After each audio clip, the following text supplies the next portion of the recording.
Hello guys, happy 2023 to all. Welcome to CA Prakash Bhanja YouTube channel. Hello sir. Hello. Prakash sir GST update के बारे में information देंगे. Yes. GST R one में क्या changes आए? हाँ, अभी नोटिफिकेशन आया है. नोटिफिकेशन नंबर 26 दिसंबर 27 दिसंबर 22 को नोटिफिकेशन आया. उसमें जीएसटी वन में कॉलम नंबर 7, 14, 15 तीन चेंजेस किए हैं. उसमें अमेंडमेंट्स आए हैं. टेबल नंबर 7 में देना है कि इंट्रा स्टेट सप्लाई उसका परसेंटेज वाइज बाइफिकेशन, जैसे 6% का कितना है, 12%, 18%. सेम वे 7B में इंटर स्टेट सप्लाई 2.5 लाख तक का विद इन द 2,50,000 का बाइफिकेशन चाहिए परसेंटेज वाइज. फिर टेबल 14 में 14A है, 14B है. तो 14 जो मेन है 14A, उसमें सप्लाईज जो आउटवर्ड ई कॉमर्स का रहता है, जो e commerce is liable to collect tax under section 52 and collect tax under 95. तो 14A में वो है, 14B में अंडर सेक्शन 95 का ई कॉमर्स का सप्लाईज है. फिर टेबल 15 में ई कॉमर्स सप्लाईज अंडर 95 का टेबल दिया ना है, registered party wise and unregistered sales कितना है. इतने 15B में उसका अमेंडमेंट है जो 15A कॉलम का. Okay sir. और एक पूछना था, जीएसटी आर 1 एंड 3B में डिफरेंस जो है वो कैसे सॉल्व करना है? हाँ, अभी DRC 01B एक नया उन्होंने फॉर्म निकाला है. तो they will give us show cause that why there is difference between GSTR 1 and 3B. तो उसका कई कारण हो सकते हैं. पिछले मंथ में हमने सेल बताया हो और 3B में नहीं लिया हो, या डबल बिल्स चला गया हो तो हम लोग 3B में उसका इफेक्ट नहीं दिया हो, या ईवे बिल डबल जनरेट हुआ हो. तो वो सब रीजंस एक्सप्लेन करके DRC 01B में we have to give the reasoning and that's how they will solve the differences. Okay sir. और एक पूछना था, जीएसटी ऑडिट का लास्ट डेट 31 दिसंबर था. तो जिन्होंने फाइल नहीं किया है तो उसका क्या सॉल्यूशन है? तो 200 रुपीज़ पर डे पेनल्टी है. तो पहले उन्होंने नोटिस भेजेंगे, तो शोकॉज नोटिस का 15 डेज में रिप्लाई देना रहता है. एंड सेटिस्फैक्ट्री रिप्लाई देंगे तो वो सॉल्व हो जाएगा. नहीं तो 200 नोट पर डे पेनल्टी चालू है अभी तक. तो जल्द से जल्द जिसका भी ऑडिट रह गया हो तो ऑडिट करा सकते हैं.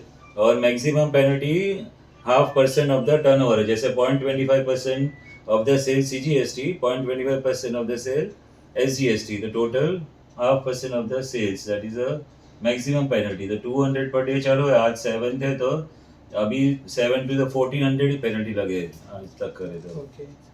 अच्छा, जीएसटी रजिस्ट्रेशन में जो चेंजेस आए, what are the changes in GST new registration?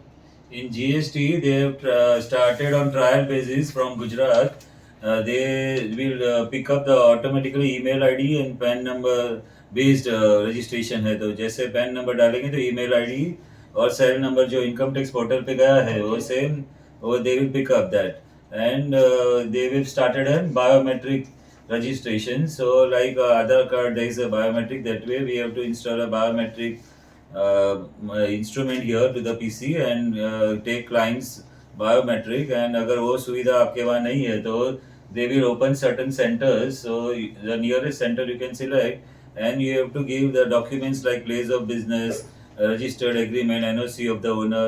All those documents you have to carry and show to the coordinating facilitator, and then they will approve. Or then they will give an option, they will come personally and physically verify the place where you are, जैसे पिछला होता था.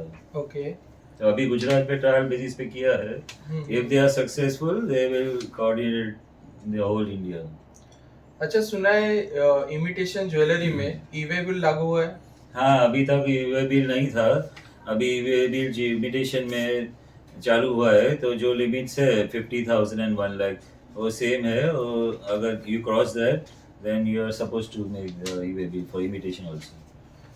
अच्छा, unregistered person भी refund के लिए apply कर सकता है? हाँ, अभी प्रावधान आया है कि जैसे कोई कंस्ट्रक्शन फ्लैट लिया है और एग्रीमेंट कैंसिल हुआ तो उसका GST वेस्ट नहीं जाएगा. He can claim the refund of GST. या कोई LIC पॉलिसी लिया हो जिसमें GST उसने भरा हो लेकिन वो पॉलिसी अब कैंसिल कर रहा है, तो जो GST भरा he can claim refund through RFD 01 and temporary registration he will be allotted and he can claim a refund through RFD 01.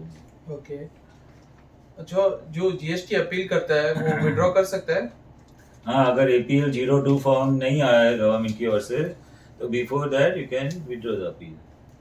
अच्छा, और अभी जीएसटी का जो फैब में बजट आने वाला है तो उसमें जीएसटी में क्या चेंजेस है, एक्सपेक्टेशन चेंजेस हाँ, का? वो अगर ऐसा एक्सपेक्टेशन है कि लेट फीस में कोई रिलैक्सेशन आए, या फिर जो GST रजिस्ट्रेशन नंबर कैंसिल हो गया, रिवोकेशन, उसमें कोई बदलाव आवे, या फिर जो जिसने अपील किया है तो 25% ऑफ द टैक्सेस जो ड्यू है पेंड लिटिगेशन में, तो कोई रेशियो आएगा 25% 30%। इफ यू पे that, then that case is closed and appeal is deemed to be withdrawn and case is deemed to be closed if that percentage of payment is made। ऐसा लग रहा है industry में कि शायद ऐसा आ सकता है। Okay, nice sir. Let's see what the budget says. Till then, we'll update you. If any updates are there, we'll keep posted. Thank you. Thank you.